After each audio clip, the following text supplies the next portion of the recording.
twongeye kubaha ikaze nshuti mukurikira bino biganiro twigira hamwe uko twarinda amagara yacu akaba mazima.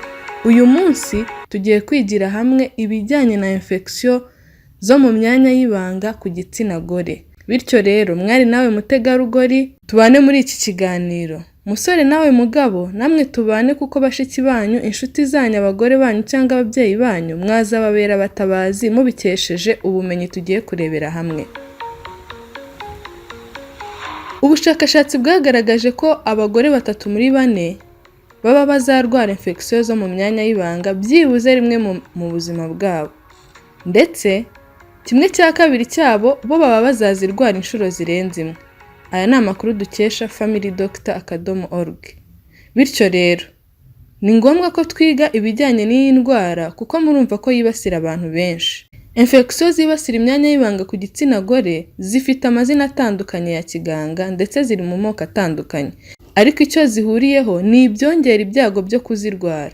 Dore bimwe muri ibyo. Mu gitabo cyitwa Natural Medical Guide for Women cya Lydia Lamarca, page yacyo ya 60 bavuga yuko impamvu zikurikira zitera kuba abagore bafite ibyago byikubye inshuro 10 byo kurwara infection zo mu myanya y'ibanga ugereranyije n'abagabo. Icyambere gituma abagore bafite ibyago byinshi kurusha abagabo byo kurwara infection zo mu myanya y'ibanga nuko ahaca imyanda aho bitumira hegeranye n'imyanya y'ibanga bituma hari microbe zimukira byoroshye mu myanya y'ibanga bigatera infection.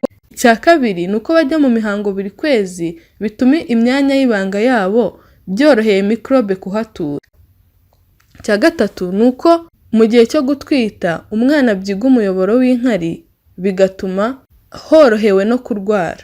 Izo ni impamvu 3 zituma abagore bafite ibyago byinshi byo kurwara izi ndwara zo mu myanya y'ibanga kurusha abagabo, ndetse ngo ni inshuro 10 kubarusha. Wabwirwa n'iki se ko waharwaye? Ni by'ukuri ko ari indwara itihishira, ariko dore bimwe mu biranga ko umuntu arwaye infection. Icyambere ni uburibwe no kuryaryatwa ndetse no kubyimba ku myanya y'ibanga. Icya kabiri ni ukubabara uri kwihagarika.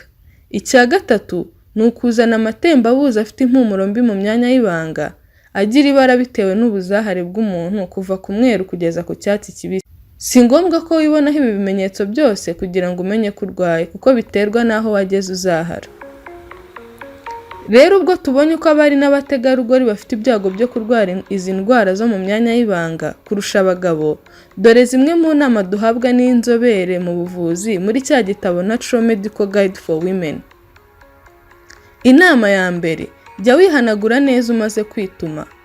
Nkuko twabonye yuko kimwe mu bituma abari n'abategarugori bafite ibyago byo kurwara ari uko aho bitumira hegeranye n'imyanya y'ibanga yindi, ni ngombwa kwihanagura neza kandi ukabikora uhereye imbere ujyana inyuma kugira ngo umwanda aho witumira utazana microbe zakwanduza indwara imyanya y'ibanga. Icya kabiri, irinde kuhoga isabune wiboneye itarahagenewe kuko watuma icyo bita mu ndimi z'amahanga bita acidite iba ku rugero rutuma microbe zitera indwara zihororokera. Nimba utazi isabune zahagenewe, icyaruta ni ukutayihoga na rimwe. Icya gatatu, jya wirinda gufata imiti yo mu bwoko bwa antibiotique uko wiboneye, kandi igihe cyose uyifashe byabaye ngombwa urangize kire yose. Impamvu nuko antibiotique zitica gusa microbe zitera indwara, ahubwo zinica izindi zishinzwe kurinda imyanya y'ibanga. Bityo kugira akamenyero ko kunywa antibiotique bitera ibyago byo kurwara izo ndwara. Rero uko urwaye ntugahite wihutira kunywa antibiotique uko wiboneye kose. Icya kane, indi nama ya kane tugirwa, irinde kwambara imyenda igufashe cyane nituma umwuka mwiza wa oxygen ugera mu myanya y'ibanga utabuhagije. Imyenda ifashe cyane ibanye hasi, urugero nk'amakora n'amapantaro, bituma oxygen itagera mu myanya y'ibanga ihagije. Impamvu ibi bitera indwara ni uko udukoko dutera indwara zifata imyanya y'ibanga tugubwa neza ahantu hatagera oxygen ihagije. Ibi birasobanura neza impamvu igitsina gore kitari gikwiriye kwambara bene iyo myambaro ifunze hasi nkuko twatanze ingero. Ikindi ni uko bagomba kwirinda kwambara imyenda y'imbere ibafashe cyane kugira ngo nyine uyu mwuka mwiza uhagere byoroshye. Indi nama, jya uhindura kenshi ibikoresho by'isuku bikoreshwa mu gihe cy'imihango. Byibuze nka nyuma y'amasaha 4 ubihindure.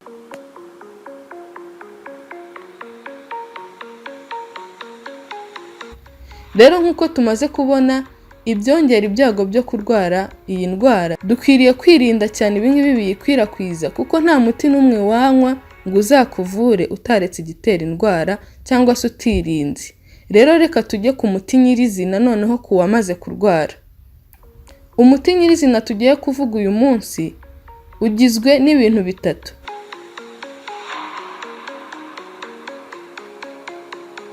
Mu gitondo urya ibiyiko 3 by'inzuzi. Izi nzuzi ni inzuzi z'ibihaza zidakaranze. Izi nzuzi zifite ikinyabutabire cyitwa cucurbitacin kigusha ikinyamikrobe zitera indwara.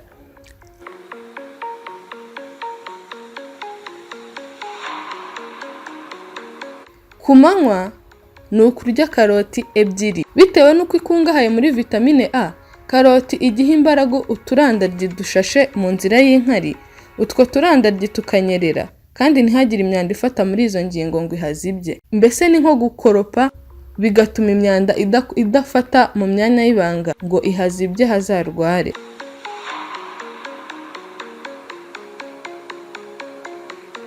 Hanyuma nimugoroba ukarya tungurusumu uduheke 3 cyangwa 4. Nk'uko twabibonye no muri video zatambutse, tungurusumu yifitemo ubushobozi bwo kwica mikrobe kuko ifatwa nka antibiotique y'umwimerere. Bityo rero kuyikoresha bikica twa dukoko tuba twaratumye urwara infection. Tubibutse ko umugore utwite n'undi wese uri kuva amaraso yaba uri mu mihango cyangwa urwaye ibisebe atemerewe kurya tungurusumu kuko ibuza amaraso kuvura. Iyi miti uko ari 3 ikoreshwa mu minsi 7 yikurikiranyije. Hanyuma buri munsi n'ubundi mbere yo kuryama ukicara mu mazi atetsemo teyi ashyushye ku rugero iminota 10 mbere yo kuryama. Abashyushye ku rugero rutagutwika ariko kandi atari akazuyazi. Kuyicaramo byica utwo dukoko n'ubundi kandi bikanatuma imyanda isohokamo byihuse ugakira vuba. Dore ibindi rero byo kwitabwaho kugira ngo turwanye indwara. Jya wanika imyenda yawe y'imbere ku zuba cyangwa se uyitere ipasi. Abantu benshi bamenyereye kujya kuyihisha iyo aho tagira izuba cyangwa no mu nzu, ariko igihe nta mutekano wo kuyanika hanze ufite, byibuze ugiye uyitera ipasi kugira ngo wice udukoko. Ikindi cyo kwitabwaho, jya urya imboga nyinshi cyane cyane imbisi kuko zikize muri vitamine C bizatuma umubiri wawe ugira ubudahangarwa bwo kujya urwanya izo ndwara zose. Ndetse n'imbuto cyane cyane wibanze ku maronji, inyanya, mandarine nk'uko tubisoma mu gitabo Santé par les aliments ko ari ibyo kurya by'ama infection.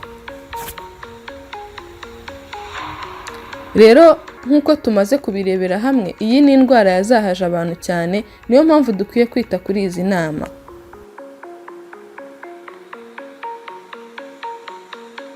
Niba hari ikibazo usigaranye muri byo tuvuze, ushobora kutwandikira muri comment tukazagusubiza. Ngaho rero nk'uko Imana yaturemeye ibi byose ngo bizatuvure twarwaye, tugire umwete wo kubikoresha bityo tuzagire amagara mazima. Ushobora kuba wabarirwa muri umwe muri aba basigara batarwaye n'uwita kuri izi nama. Tubashimiye kuba mudukurikira kandi turakomeza kubibashishikariza kuko tubafitiye byinshi bizabagirira akamaro. Naho ubutaha.